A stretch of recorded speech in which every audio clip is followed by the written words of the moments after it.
Well, I appreciate you stopping by the Food City Locker Room, presented by Garza Law. Mark Packer along with Austin Price, Tony Jones, Jason Swain down there. How in the world did it happen again against Kentucky?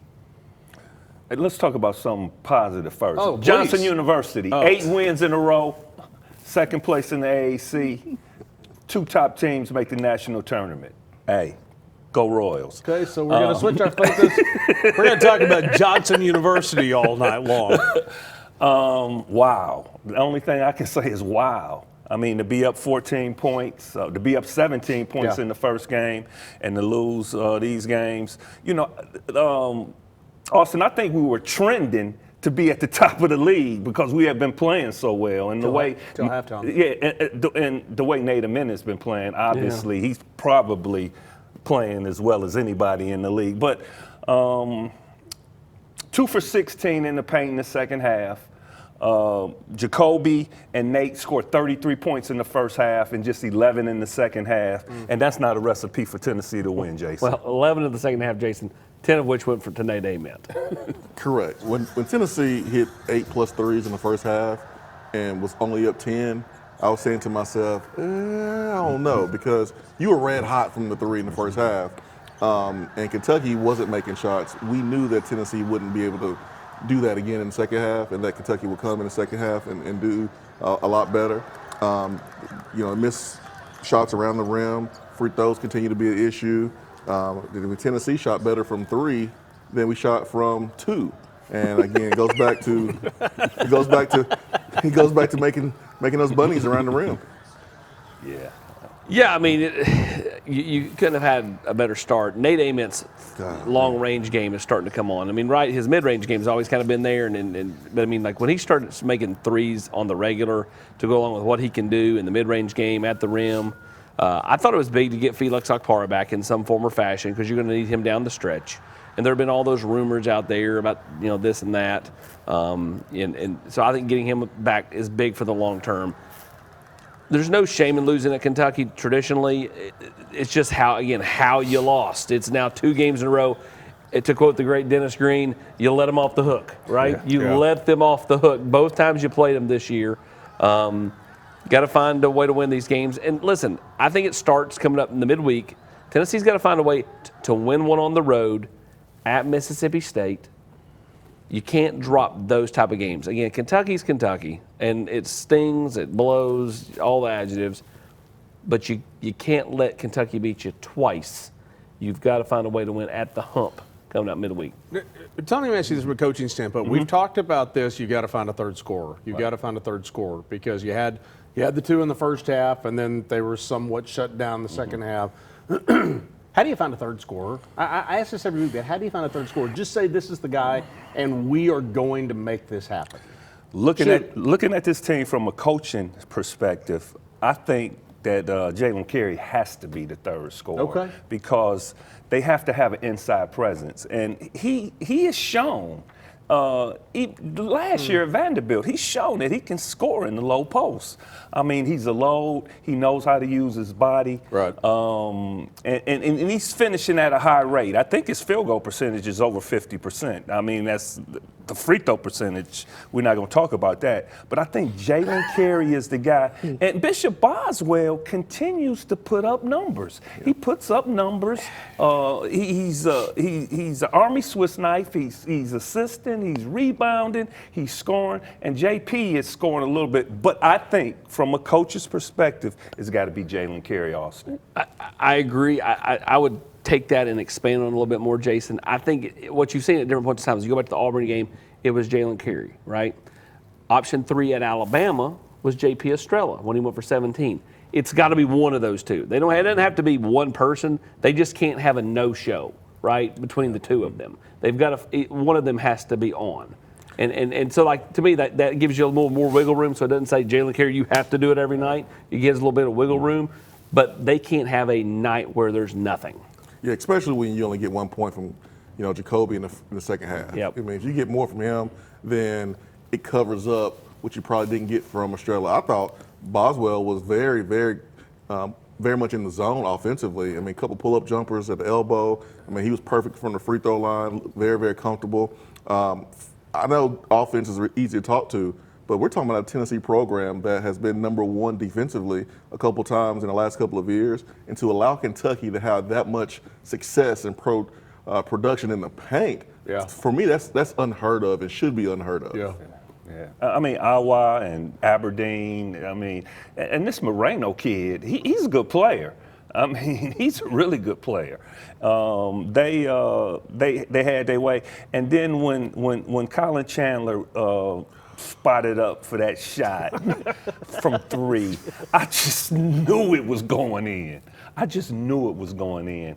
And that, in all likelihood, decided the game, until we had the opportunity to get a missed free throw from Colin Chandler, and we didn't rebound the ball, which is disappointing. Well, Rick owned it, and we can say it. Rick Barnes owned it. He said he should have had, Dwayne Brown in the one hole on the block. Instead, it was Evans, and we gave up the offensive rebound. We gave up opportunity to go down, get the ball, and go score a win.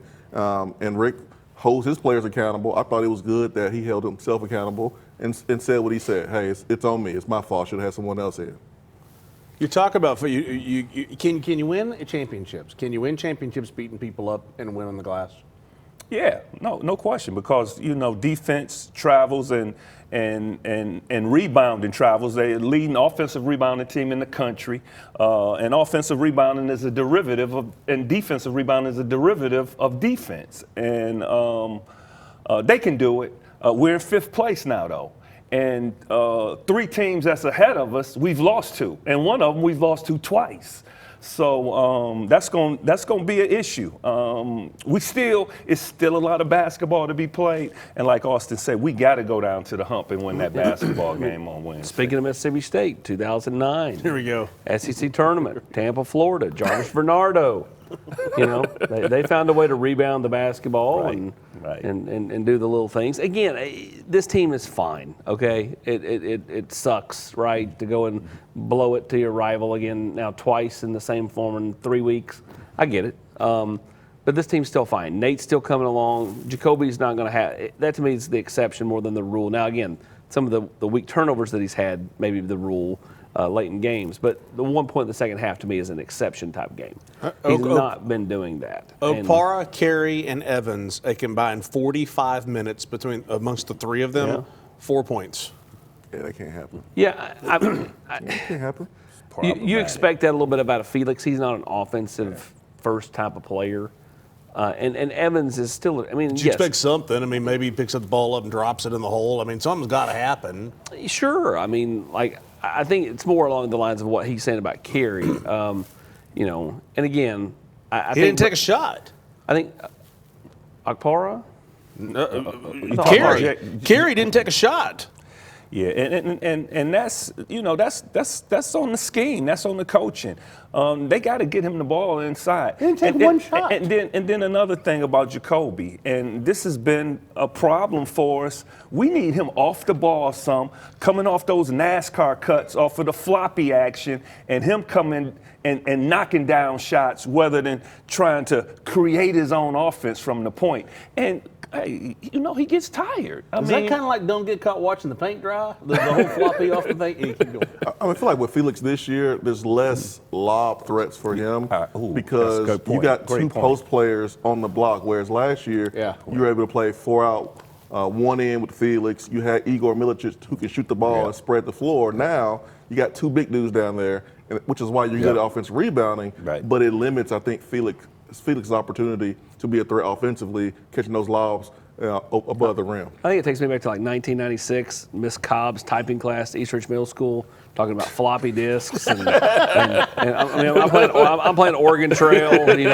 My family just died in the river. I mean. So we could talk about Tennessee basketball this whole time, but I do want to, this next segment, talk about the Joey Aguilar situation. Do want to talk about that when we come back on The Locker Room. Like a blast from the past, the Super Dealer is back. Look to the skies, Knoxville. The Super Dealer is fighting for price, service, and the American made. Ted Russell Ford is your Super Dealer, a beacon of hope in a world of high prices. Ted Russell Ford is East Tennessee's #1 Volume 4 dealer. Come see the Super Dealer today at either 10 Russell Ford location, Parkside Drive or Kingston Pike. Hi, I'm Laura Ash. I'm a State Farm agent here in West Knoxville.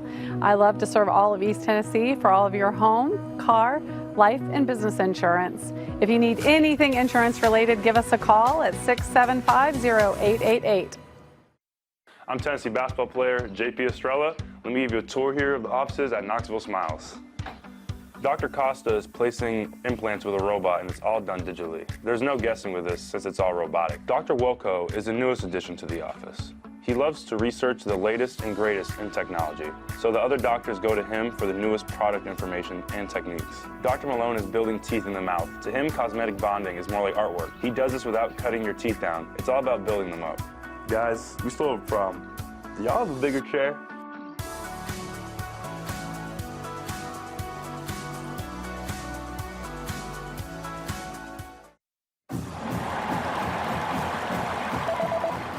Hi, honey. I know you're super busy right now, but I ordered some ribeyes and a few other things for curbside pickup at Food City. Can you grab it on your way home? Sure thing, hon. Gotta run. Wait, did you get some of those twice baked potatoes? Mm-hmm. Okay, love ya. Really gotta run. Got a lot going on? Let the professional shoppers do the work for you. Just set a pickup time and your groceries will be ready. Try curbside pickup at Food City today. Oh, sorry. We need dog food, too. Speaking of that, Food City, your tailgating headquarters, no matter what the sport is, no matter what time of year, it is Food City, the official tailgating headquarters of the Vols. Okay, so we're talking eligibility now and all that stuff. All right, Tony, what you got? Joey Aguilar, go. Joey Aguilar will be a Tennessee Volunteer starting quarterback next year. And this is why I say And we're off and rolling. Let's go. This is why I say it. The kid at Alabama got an injunction from What, a the judge. 37-year-old? From a judge in Alabama. Yeah. We have the adjudication of Aguilar is going to be Tennessee. Yeah, you adjudicate is a judicial word, and I know that because I wanted to go to law school. Okay. And the Chambliss kid from Ole Miss, his hearing is going to be in where? Mississippi. All of them going to be eligible. I agree. I think it was strategic with the way that they waited till Judge Haggerty was in rotation. Your money's on him being the starting quarterback to start the season in Tennessee. Is it really? Oh yeah. Wow. Yeah, because they're going to basically all these local judges are going to give these injunctions, and then they're going to just keep kicking the appeals down the road until a year from now when it don't matter anymore. And so yes, I would take Joey over the field. It kind of is what it is. And I think he raises the floor for this team. You know what you were offensively a year ago, which was pretty good, right? Running backs are back. Everybody's back but Hurd and Brazel. Let's call it what it is. And, I think that, the growth in the wide receiver room, more talent in the wide receiver room, they can still be really good. Offensive line will be fine with moving David to the left side and rolling whichever way they go at right tackle and right guard at that point. And then it's up to Jim Knowles, Anthony Poindexter, Michael Hunter, and Andrew Jackson, Rodney Gardner, and William Inge on the defensive side of the ball. They get them better if they go from 92 to, let's just say they go where they were ranked at Penn 50. State. No, I was going to say let's go to where they were at Penn 45. State, 37. How much better is Tennessee a year ago if they were 37 versus 93? They were a playoff team. I mean, it makes sense. I mean, you went through all the trouble to remove Tim Banks, pay the buyout, you bring in Jim Knowles, you're going to pay him a lot of money. Yeah. You bring in a strength coach, a national championship winning strength coach. You pay a lot of money to bring in all the defensive players. Right. And then you have a offense that brings back the receiver core, tight end, you should be all right, offensive line. You bring some guys back, running back, you should be good. The last thing you want is to put your season, your livelihood in the hands of either a redshirt freshman quarterback making his first start or a true freshman quarterback making his first start. You had to at least try to bring Joey back. And with Joey possibly coming back, this team is a serious contender now. So a couple things are going to branch off of this. Once again, I'm going to ask the question. yes, you bring in Joey Aguilar, you've got experience at quarterback. Why does a high school quarterback ever go anywhere where they say, hey, you're going to sit for a little bit and learn?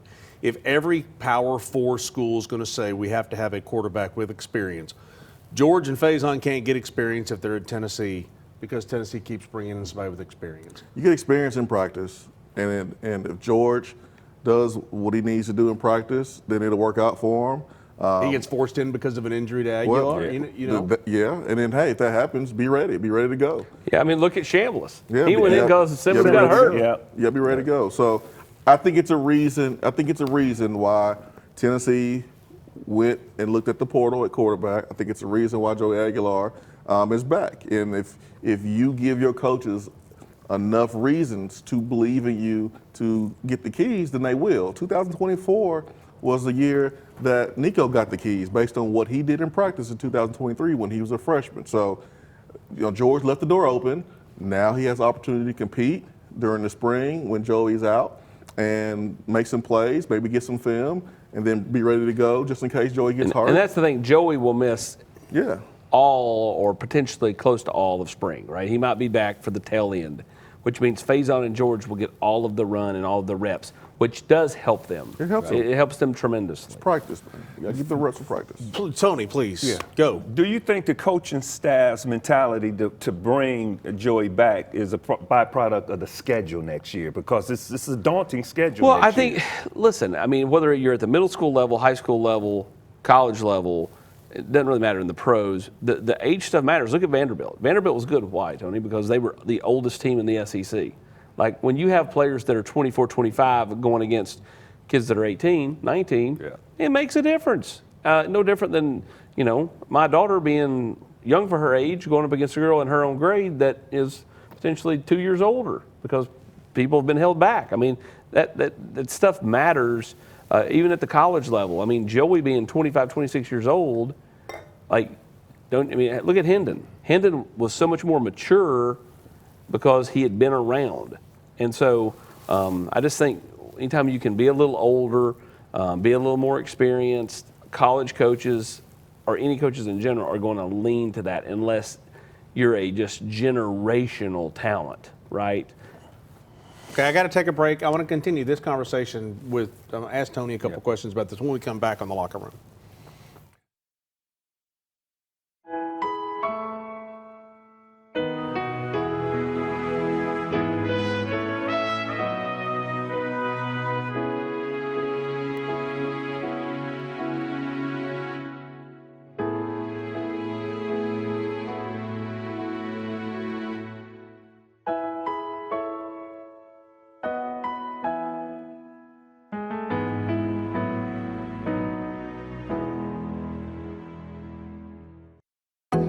At Ted Russell Lincoln Knoxville, we know your time is valuable, and we know that service needs can pop up at unexpected times.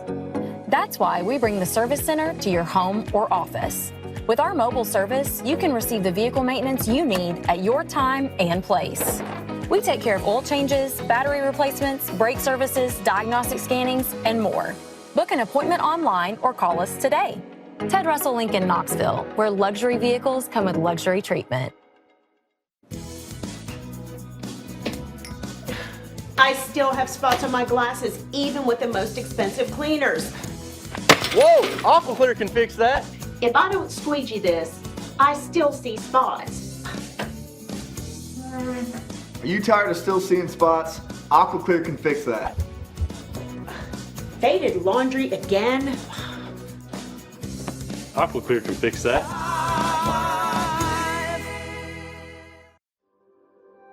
I was coming up 75 North. Traffic started slowing and I slowed and the driver behind me did not. I was hit and both of our cars were totaled. The Garza law firm was diligent in the work that they performed for me and with me. I never felt like we were just a job to them. It felt like they really did want to help. The Garza law firm. Let us help. Ask you just a point-blank question as a coach. Yep. Where is player development in college athletics right now? It's still there because right now you got a number of individuals on the staff. You know, these Power 4 schools are able to hire, you know, assistants to the head coach, general managers, graduate assistants, and things of that nature. So a lot of those guys that's in the background, they call them analysts in football, I guess. Yeah. Those guys are working with the players, not so much the full-time assistants. Those guys are primarily recruiting. That's what their deal is, recruiting. And now with the change in the rules the last few years, like you really like the number of like technical, like on the field, like Jim Knowles will never go on the road recruiting, right? Like that's not, so he won't be one of the 9 designated to go out, right? Not counting the head coach. Michael Hunter will be that person for Tennessee because it doesn't matter how many coaches you have now. Like the defensive staff, used to you had your designated ones that were recruiters / on the field coaches, and those were the only ones that could technically be on the field. And then they realized as soon as the media leaves at all these practices, all these coaches go on the field. So they got rid of that stupid rule. So now like Michael Hunter's the corners coach, Poindexter's the safeties coach, Inge's the linebackers coach. Andrew Jackson, the Prez, is the outside linebacker / Leo's coach. And then Rodney Garner's the defensive line coach. Used to, you would have had to wipe one of those out because of Knowles, but because of the way it's structured now, it's all different. To the original question that I asked Tony, former player, where's player development now? And do you have time to be developed? When you came to Tennessee, did you come here wanting to be developed, or did you come in here expecting to play immediately? Where did player development fall with Jason Swain when you came to Tennessee, and where is it now? Well, both. I mean, I want to do both. You know, development is why I picked Tennessee because I saw all the success that receivers had here. Okay. And then also I saw the opportunity to play early too. Okay. So, I mean, players want both. They want it all, and they should have it, especially if they are, you know, top 25, top 50, top 100 player. You want to win, you want to play now, you want to be able to get developed, Sure. and you want to get paid. And so, you know, Tennessee's job is to make sure they can provide all those things for any prospect that wants to come here. So in football, there's still a little bit of time. In basketball, there is some times where guys come in, they're here for 6 months, and then they leave. What's the difference in player development in football versus basketball? Because we do see a lot of one-and-dones in basketball. Well, it just depends on how bad, you know, you want it as a player. Okay. You know, because you can go solicit any coach. Coach, you going to work with me? I'm going to be in the gym at 6 a.m. Or what's the number? What's the number? Exactly right. Sure. Now, a guy like Tobias Harris, who I coached here at Tennessee, Tobias Harris was in the gym at 6 a.m. every morning, and he asked the coach whether it was a grad assistant, whether it was a strength coach, or whether it was one of the full-time assistants to be in there. Yep, how he could be in there better. And it just depends on the individual. There you go. It boils down to the kid. How much does the kid want? Right. Nate Ament wants it. And Rick's going to sit there, and he's worked with him on his free throws. Sure. He's worked with him on his shot. And you see where it's getting him now. And you see where it's starting to get him. Is all that Rick? No, a little bit Rick. And the rest is just natural God-given ability of taking it and giving that extra little bit of, it's kind of like the ingredient. But like, you know, if you leave out one key ingredient on a cake, it's not going to taste the same. 100%. It's make sure you give that ingredient to the cake. The cake was brought to you years ago. Rick's give that extra ingredient, and it's taken off. So I think again, it's the want to. How many kids in today's modern athletic, games is the want to there? Some they're lazy, some are driven, and then some there's a mix. You gotta have the good circle. You have to have a good circle around these young men and young ladies too. Okay. And you gotta have vision and a plan. So are you focused on the number, or are you focused on the process and the long-term goal, the long-term vision for yourself? Where do you see yourself in 3 to 4 years? Do you put yourself in a position to be coached up hard? Allow yourself to be coached up hard, so that way you're where you want to be in 3 to 4 years while you're getting paid. All right, we got to take a break. We'll come back. We'll talk about keys to victory for the next week for Tennessee basketball when we come back in the Food City locker room. As always, brought to you by Garza Law. Matlock Tire Service and Auto Repair is proud to be celebrating 70 years of serving East Tennessee. That's 70 years of old school customer service, trustworthy auto repair, and of course, great deals on tires. Each one of our 5 convenient East Tennessee locations feature family-friendly waiting areas, and you can schedule appointments and search for tires right on our website at matlocktireservice.com. Modern convenience, hometown values. For 70 years and counting, Matlock Tire Service and Auto Repair. Hello, I'm Dr. Joel Ash, a Knoxville native and the owner of Ash Chiropractic and Wellness. We would like to help you on every step along your health journey, whether that's chiropractic care, soft tissue work, or diet and exercise help. I'm located in the Renaissance Plaza, and you can give me a call at 865-671-1000. Hi, I'm Matt Marshall with Exterior Home Solutions. Hi, I'm Dustin Woodson, also with Exterior Home Solutions. We are now easier than ever to find, right off of I-75 and Merchants Road. It's a new location, but the same trusted expertise in roofing and siding that you've come to trust over the past 25 years. Local quality craftsmanship, licensed and insured. For the best and most trusted name in roofing and siding, scan the QR code on your screen. Exterior Home Solutions, when it has to be the best.